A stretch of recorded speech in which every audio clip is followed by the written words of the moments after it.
When Ford v Ferrari hit theaters in 2019, it became an instant critical and commercial hit, earning 4 Academy Award nominations and winning 2, including Best Editing and Best Sound Editing.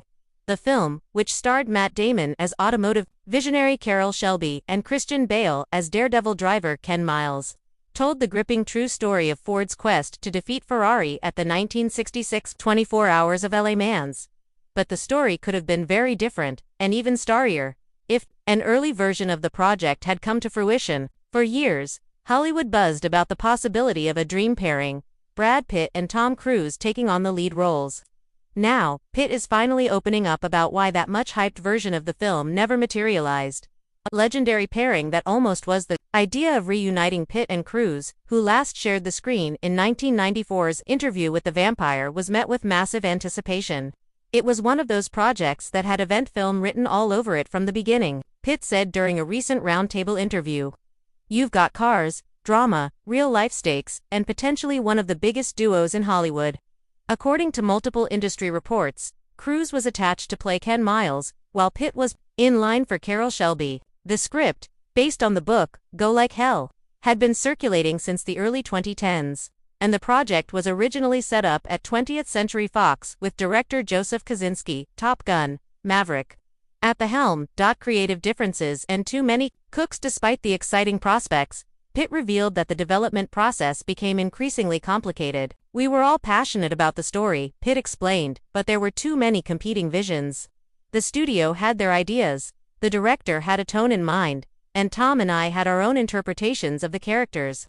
At a certain point, it became clear we weren't going to land on the same runway. Sources close to the production have described early script drafts as more stylized and less character-driven than what ultimately ended up on screen. Cruise reportedly wanted more focus on the psychological toll of racing, while Pitt pushed for a broader look at the cultural and corporate forces at play. Ultimately, those differing perspectives caused the project to stall. Timing and career choices. Pitt also pointed to timing as a critical factor. It was during a stretch where both of us had a lot on our plates, he said. Tom was juggling Mission Impossible and prepping Top Gun, and I was deep into Ad Astra and producing several films. We were passionate, but the stars just didn't align. By the time the project found new life with director James Mangold, Cruise and Pitt had both moved on. Mangold reworked the script, grounded the story in emotional realism, and brought in Damon and Bale, a casting choice that Pitt said was absolutely perfect in hindsight. No regrets, only praise. Despite stepping away, Pitt has nothing but admiration for the finished product.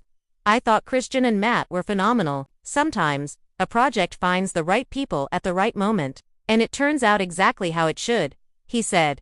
He also acknowledged that the version he and Cruise envisioned would have been vastly different. I think it would have had a more operatic feel, maybe flashier, but not necessarily better.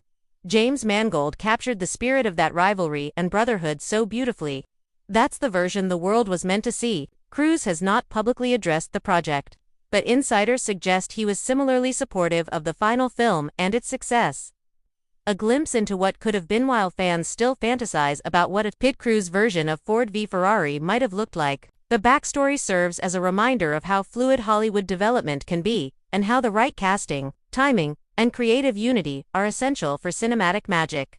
For Pitt, the experience reaffirmed a valuable lesson. It's okay to let something go.